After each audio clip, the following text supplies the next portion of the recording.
HydroShare is a file-agnostic data repository for the water community. CUAHSI administers HydroShare, and we know that the security of your data is important to you. When you store data in HydroShare, you have control over who can access, view, edit, and download your data. Access control is a key feature of HydroShare. In this video, we will go over the different sharing statuses and what they mean for your data, data discoverability, and data access. In HydroShare, data is stored in resources.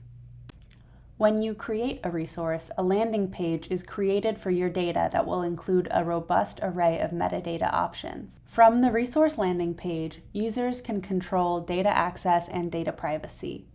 In the top right corner of the page is a button that looks like a person with a plus icon. If you hover over it, a pop-up will appear that says Manage Who Has Access. When you click the button, the resulting window contains all user access controls. You will see 4 sections to the pop-up: Who has access, Give access, Sharing status, and Storage. The Who has access section shows you which HydroShare users have access to the resource and in what capacity. In this section, the owner of the resource can change the access level of other users or remove other users. The only owner that cannot be removed is the quota holder, the user for whom the resource consumes storage. There are 3 statuses that a user can have in relation to a resource: owner, editor, and viewer. Owners can take any action on a resource. They can delete the resource, change the quota holder, and remove and add other owners. Editors can make any change to the resource except changing the sharing status, adding or removing owners from the resource, and changing the quota holder. Viewers cannot make changes to the resource, but can find and view and download the contents, even if the resource sharing status is set to private.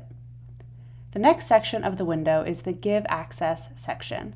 In this section, new users and groups can be added to the resource at varying levels of access. An owner can add any user at any access level. Editors can add viewers and other editors. Groups can also be added, but cannot be made owners. When a group is added, the resource will appear on the group landing page and be visible at its designated sharing level to all group members. The next section is sharing status. There are 3 tiers of privacy, or 3 sharing statuses that a resource can occupy. The default is private, meaning only the resource creator and any other users who have been given access can find and view it.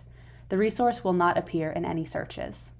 The next level is discoverable, which means that the resource will appear in searches, but only the metadata will be visible. The data contents will not be viewable or downloadable except by request to the resource owner. To request access to the data, click on the name of the owner at the top of the resource to access their email address. Public is the final status, and when public, your resource will be fully discoverable in searches both on the Discover page and in Google Dataset Search. Users who find your resource will be able to download the contents from the resource landing page. You can still make changes to your resource while it is in this state. The final panel of the Access Management window is the Storage section, in which owners can change the quota holder for the resource. Each HydroShare user is automatically allocated 20 gigabytes of storage upon account creation. Only owners can hold the quota for a resource. This has been an overview of data privacy and access control in HydroShare. Please feel free to reach out to help@cuahsi.org with any questions.